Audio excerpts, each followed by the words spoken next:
Hi, എല്ലാവർക്കും competitive ക്രാക്കറിലേക്ക് സ്വാഗതം. അപ്പോൾ നമ്മൾ ഇന്ന് കുറച്ച് ചോദ്യങ്ങൾ കേരള ബാങ്ക് OAയുമായിട്ട് റിലേറ്റ് ചെയ്ത് കുറച്ച് ഇമ്പോർട്ടൻ്റ് ആയിട്ടുള്ള കുറച്ച് ചോദ്യങ്ങളാണ് നമ്മൾ ഇന്ന് ഡിസ്കസ് ചെയ്യാനായിട്ട് പോകുന്നത്. നമുക്ക് തീരെ ടൈം കളയുന്നില്ല, നമുക്ക് നേരെ ചോദ്യങ്ങളിലേക്ക് പോകാം.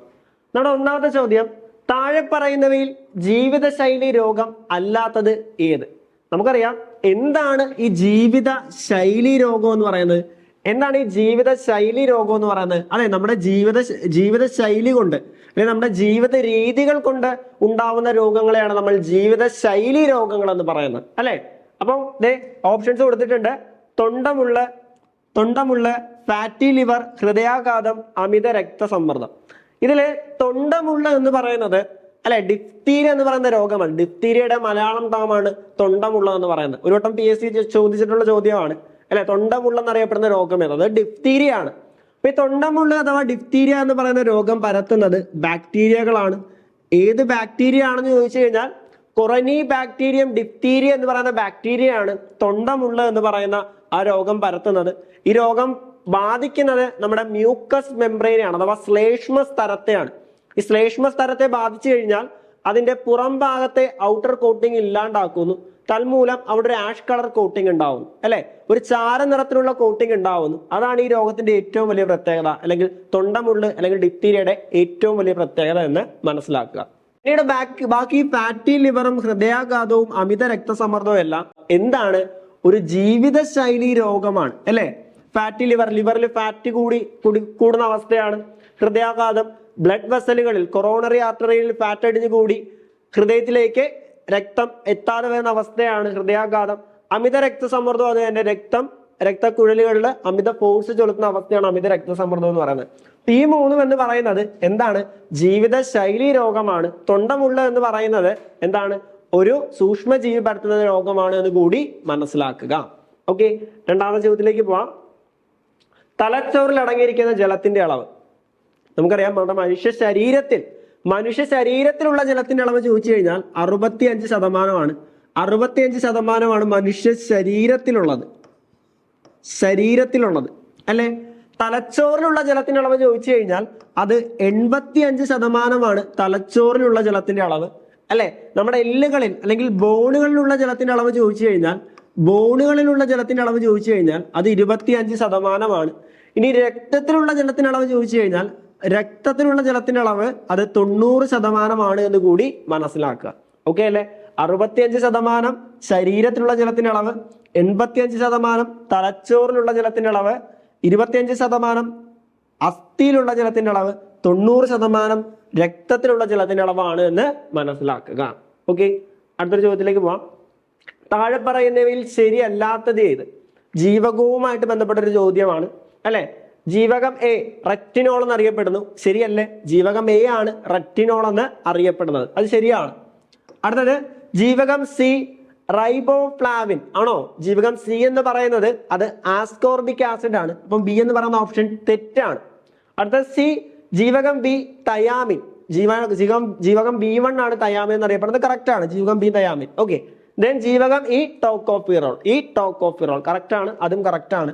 ഇതിൽ ശരിയല്ലാത്തത് ഓപ്ഷൻ B ആണ്, ശരിയല്ലാത്തത്. ഓക്കെ, നെക്സ്റ്റ് ചോദ്യം. നെക്സ്റ്റ് ജീവകങ്ങളുമായിട്ട് ബന്ധപ്പെട്ട മറ്റൊരു ചോദ്യമാണ്. ജീവകങ്ങളുമായിട്ട് ബന്ധപ്പെട്ട ശരിയായ പ്രസ്താവന തിരഞ്ഞെടുക്കുക. ശരിയായിട്ടുള്ള പ്രസ്താവന തിരഞ്ഞെടുക്കണം. ഓക്കെ, ഒന്നാമത്തെ പ്രസ്താവന, പാലിൽ സുലഭമായിട്ടുള്ള ജീവകമാണ് ജീവകം A. ശരിയല്ലേ? പാലിൽ സുലഭമായിട്ടുള്ള ജീവകമല്ലേ ജീവകം A? അത് കറക്റ്റ് ആയിട്ടുള്ള സ്റ്റേറ്റ്മെന്റ് ആണ്. 2, പച്ചക്കറിയിൽ നിന്നും ലഭിക്കാത്തതാ ജീവകം D ആണെന്ന് പറയുന്നത്. പച്ചക്കറിയിൽ നിന്നും, ശരിയല്ലേ? ജീവകം D എന്ന് പറയുന്നത്, ജീവകം D നമ്മൾ വിളിക്കുന്ന പേര് സൺഷൈൻ വിറ്റാമിൻ എന്നാണ്. സൂര്യപ്രകാശത്തിൽ നിന്ന് ലഭിക്കുന്ന വിറ്റാമിൻ ആണ് ജീവകം D എന്ന് പറയുന്നത്. സോ പച്ചക്കറിയിൽ നിന്ന് ലഭിക്കാത്ത ജീവകം D എന്ന് പറഞ്ഞു കഴിഞ്ഞാൽ കറക്റ്റ് അല്ലേ? പച്ചക്കറിയിൽ നിന്ന് ലഭിക്കാത്ത ജീവകം D കറക്റ്റ് ആണ്. അടുത്ത യുവത്വം നിലനിർത്താൻ സഹായിക്കുന്ന ജീവകം E. ജീവകം Eയുടെ ശാസ്ത്രീയ നാമം നമ്മൾ നേരത്തെ പറഞ്ഞായിരുന്നു, ടോക്കോഫിറോൾ എന്നാണ്. യുവത്വം നിലനിർത്താൻ സഹായിക്കുന്ന ജീവകം E ആണെന്ന് പറയുന്നുണ്ട്, ആണോ? യുവത്വം നിലനിർത്താൻ സഹായിക്കുന്ന ജീവകം E അല്ല, ജീവകം C ആണ് കറക്റ്റ്. അപ്പൊ ആ ഒരു സ്റ്റേറ്റ്മെന്റ് തെറ്റാണ്. രക്തസ്രാവം തടയുന്നതിനായി ജനിച്ച ഉടൻ കുഞ്ഞുങ്ങൾക്ക് നൽകുന്ന വൈറ്റമിൻ ജീവകം K. അവിടെ ഒരു പോയിന്റ് എടുത്ത് പറയുന്നുണ്ട്, രക്തസ്രാവം തടയുന്നതിനായി കുട്ടികൾക്ക് നൽകുന്ന വൈറ്റമിൻ ഏതാണെന്ന് ചോദിച്ചു കഴിഞ്ഞാൽ അത് വിറ്റാമിൻ കെ ആണ്. അതിന്റെ ശാസ്ത്രീയ നാമം ഫില്ലോക്വിനോൾ എന്നാണ്. ഓക്കെ, അതും കൂടെ ഒന്ന് കണക്ട് ചെയ്ത് പഠിച്ചു വെച്ചേക്കുക. വിറ്റാമിനുകൾ ഇമ്പോർട്ടന്റ് ആണ്. നമുക്ക് വിറ്റാമിനുകളിൽ നിന്ന് ചോദ്യങ്ങൾ സ്ഥിരം അല്ലെങ്കിൽ ഇതുപോലുള്ള ചോദ്യം എക്സാമുകൾക്ക് വരുന്നതാണ്. സോ വിറ്റാമിനുകളെ വൃത്തിയായിട്ട് പഠിച്ചേക്കുക. കാരണം സ്റ്റേറ്റ്മെന്റ് ചോദ്യങ്ങൾ വരെ ഇപ്പോൾ വിറ്റാമിനിൽ നിന്ന് വരുന്നുണ്ട്. സോ വിറ്റാമിനുകള് വളരെ ക്ലിയർ കട്ടായിട്ട് നമ്മൾ മനസ്സിലാക്കണം. പിന്നീട് നമ്മുടെ പുതിയൊരു ബാച്ച് കേരള ബാങ്ക് OAക്ക് വേണ്ടിയിട്ട് നമ്മൾ പുതിയൊരു ബാച്ച് സ്റ്റാർട്ട് ചെയ്യുന്നുണ്ട്. എക്സാം ഡേറ്റ് നിങ്ങൾക്ക് അറിയാമല്ലോ, മറന്നു പോയിട്ടില്ലല്ലോ. ഒക്ടോബർ 26-നാണ് നമ്മുടെ എക്സാം എന്ന് പറയുന്നത് അല്ലേ. സോ നല്ലൊരു അവസരമാണ്. ഒന്ന് ശ്രമിച്ചു കഴിഞ്ഞാൽ നിങ്ങൾക്കും നല്ലൊരു ജോലിയിലേക്ക് എത്തിച്ചേരാനായിട്ട് സാധിക്കും അല്ലെ. അവസരങ്ങൾ എന്ന് പറയുന്നത് എപ്പോഴും വരികയില്ല അല്ലെ. എൻ്റെ ഒരു ടീച്ചർ പറഞ്ഞിട്ടുണ്ട്, അവസരങ്ങൾ എന്ന് പറയുന്ന പായുന്ന കുതിരയാണ്, അത് ആ സമയം നമ്മൾ ചാടി കയറി പിടിച്ചോണമെന്ന് അല്ലെ. അപ്പം നല്ലൊരു അവസരമാണ്. ആ അവസരം മാക്സിമം പ്രയോജനപ്പെടുത്താനായിട്ട് ശ്രമിക്കുക. ഓക്കെ, നമുക്ക് അടുത്തൊരു ചോദ്യം നോക്കാം. കണ്ടോ, സിക്ക വൈറസുമായിട്ട് റിലേറ്റ് ചെയ്ത ഒരു ചോദ്യമാണ്. 1947 രാജ്യത്ത് സിക്ക വൈറസ് ആദ്യമായി കണ്ടെത്തി. 2011 ജൂലൈ 8 കേരളത്തിലെ ഡാഷ് ജില്ലയിൽ നിന്നാണ് ഇത് ആദ്യമായിട്ട് റിപ്പോർട്ട് ചെയ്തത്. അപ്പോൾ സിക്ക വൈറസുമായിട്ട് റിലേറ്റ് ചെയ്ത ചോദ്യം, ഏത് രാജ്യത്താണ് സിക്ക വൈറസ് ആദ്യമായിട്ട് കണ്ടെത്തിയത്? 1947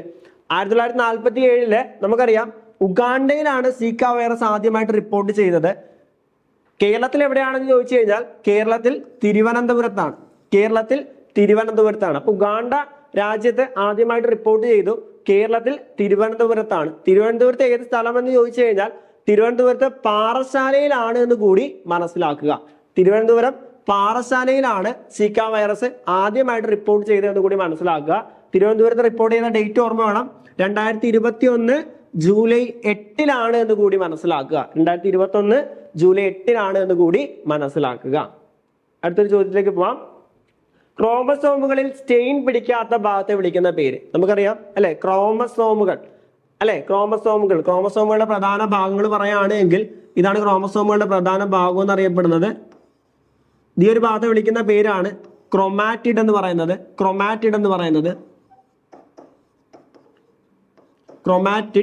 ഈ ഒരു ഭാഗത്തെ നടുവിലായിട്ട ഭാഗത്ത് നമ്മൾ സെൻട്രോമിയർ എന്ന് പറയും. ഇതിൽ നിറം പിടിക്കാതെ നമ്മൾ സ്റ്റെയിൻ ചെയ്യുമല്ലോ, നമ്മൾ ഓരോ വസ്തുക്കളെയും കാണുന്നതിന് സ്റ്റെയിൻ ചെയ്യും. അപ്പോൾ സ്റ്റെയിൻ ചെയ്യുമ്പോൾ നിറം പിടിക്കാത്ത ഒരു ഭാഗമുണ്ട്, ആ നിറം പിടിക്കാത്ത ഒരു ഭാഗം ഉണ്ടാവും. ആ നിറം പിടിക്കാത്ത ഭാഗത്തെ നമ്മൾ വിളിക്കുന്ന പേര് സാറ്റലൈറ്റുകൾ എന്നാണ്. സോ നല്ലൊരു ചോദ്യമാണ്. നിറം പിടിക്കാത്ത ഭാഗം ഏതാണെന്ന് ചോദിച്ചു കഴിഞ്ഞാൽ അത് സാറ്റലൈറ്റുകളാണ് എന്ന് മനസ്സിലാക്കുക. ഓക്കെ, അടുത്തൊരു ചോദ്യം, ഉമിനീർ ഏത് ഭക്ഷണ ഘടകത്തിന്മേലാണ് പ്രവർത്തിക്കുന്നത്? നമുക്കറിയാം നമ്മുടെ ദഹനം ആരംഭിക്കുന്നത് നമ്മുടെ വായിൽ നിന്നാണ് അല്ലെ. വായിലെത്തുമ്പോൾ അവിടെ ഉമിനീരുകൾ ഉത്പാദിപ്പിക്കുന്നുണ്ട്. ഉമിനീരിലെ പ്രധാന ഘടകങ്ങൾ ഏതാണെന്ന് ചോദിച്ചു കഴിഞ്ഞാൽ സലൈവറി അമിലേസ്, ലൈസോസൈമുകളുണ്ട്. അതേപോലെ തന്നെ എന്തുകൊണ്ട് സലൈവറി അമിലേസ് ഉണ്ട്, ലൈസോസൈമുകളും ഉണ്ട് അല്ലെ. അതാണ് ഉമിനീരിലെ പ്രധാന ഘടകം എന്ന് പറയുന്നത് അല്ലെ. അതിൽ സലൈവറി, പിന്നീട് ശ്ലേഷ്മം, സലൈവറി അമിലേസ്, ലൈസോസൈം, ശ്ലേഷ്മം. അതിൽ സലൈവറി അമിലേസ് അന്നജത്തെ മാൾട്ടോസ് ആക്കുന്നു. ശ്ലേഷ്മം ഭക്ഷണത്തെ വഴുവഴുപ്പുള്ളതാക്കുന്നു.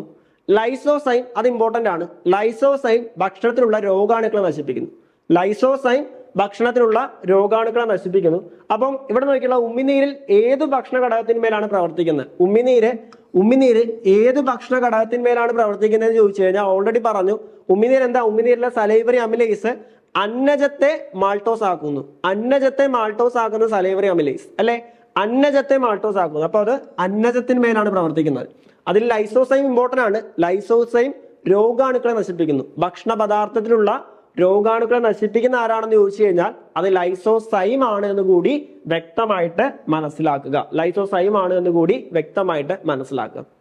അടുത്തൊരു ചോദ്യം, രോഗപ്രതിരോധ ശേഷി നൽകുന്ന ആന്റിബോഡികൾ നിർമ്മിക്കുന്നതിന് സഹായകമായ ഘടകം അല്ലെ. നമ്മുടെ രക്തത്തിൽ പ്രധാനപ്പെട്ട 3 ഘടകങ്ങളാണ് ഏതൊക്കെയാണെന്ന് ചോദിച്ചു കഴിഞ്ഞാൽ RBC, WBC, പ്ലേറ്റ്ലെറ്റുകൾ അല്ലെ. 3 ഘടകങ്ങളാണുള്ളത്. അതിൽ RBC ചുവന്ന രക്താണുക്കൾ, ഓക്സിജൻ, കാർബൺ ഡൈ ഓക്സൈഡ് എന്നിവയുടെ സംവഹനമാണ് അവയുടെ പ്രധാന ധർമ്മം. WBC എന്ന് പറയുന്നത് എന്താണ്? വൈറ്റ് ബ്ലഡ് സെൽസ് തന്നെ 5 തരത്തിലുണ്ട് അല്ലെ. Neutrophil, basophil, eosinophil, monocyte and lymphocyte അല്ലെ. അതിൽ WBCയുടെ പ്രധാന ഘടകം എന്ന് പറയുന്നത് രോഗപ്രതിരോധ ശേഷിയാണ്. പ്ലേറ്റ്ലെറ്റുകളെ നമ്മുടെ കൈയൊക്കെ മുറിഞ്ഞു കഴിഞ്ഞാൽ രക്തം കട്ട പിടിക്കാനായിട്ട് സഹായിക്കുന്നു അല്ലെ. RBC വാതകങ്ങളുടെ സംവഹനം, WBC രോഗപ്രതിരോധം, പ്ലേറ്റ്ലെറ്റുകൾ രക്തം കട്ട പിടിക്കാൻ സഹായിക്കുന്നു. നമ്മുടെ ചോദ്യം ഇതാണ്, രോഗപ്രതിരോധ ശേഷി നൽകുന്നതിന് ആന്റിബോഡികൾ നിർമ്മിക്കുന്ന ആര്? നമ്മൾ പറഞ്ഞു രോഗപ്രതിരോധ ശേഷിയുമായിട്ട് ബന്ധപ്പെട്ട് ആരാണ് ആ ആന്റിബോഡികൾ നിർമ്മിക്കുന്നത്? അത് ശ്വേതരക്താണുക്കളാണ് എന്ന് മനസ്സിലാക്കുക. ശ്വേതരക്താണുക്കളാണ് എന്ന് മനസ്സിലാക്കുക. ഓക്കെ, അപ്പൊ നമ്മൾ പ്രീവിയസ്ലിൽ ചോദിച്ച കുറച്ച് ചോദ്യങ്ങളാണ് നമ്മൾ ഡിസ്കസ് ചെയ്തത്. സോ മറക്കണ്ട, നമ്മൾ പുതിയ ബാച്ച് സ്റ്റാർട്ട് ചെയ്യുന്നുണ്ട്. ജോയിൻ ചെയ്യാൻ ആഗ്രഹിക്കുന്നവരെ തീർച്ചയായിട്ടും ജോയിൻ ചെയ്യുക. നമുക്ക് മറ്റൊരു വീഡിയോയുമായിട്ട് വീണ്ടും കാണാം. സോ ചാനൽ സബ്സ്ക്രൈബ് ചെയ്യാത്തവര് ഈ ചാനൽ ഒന്ന് സബ്സ്ക്രൈബ് ചെയ്യാനായിട്ട് ശ്രമിക്കുക. Thank you so much.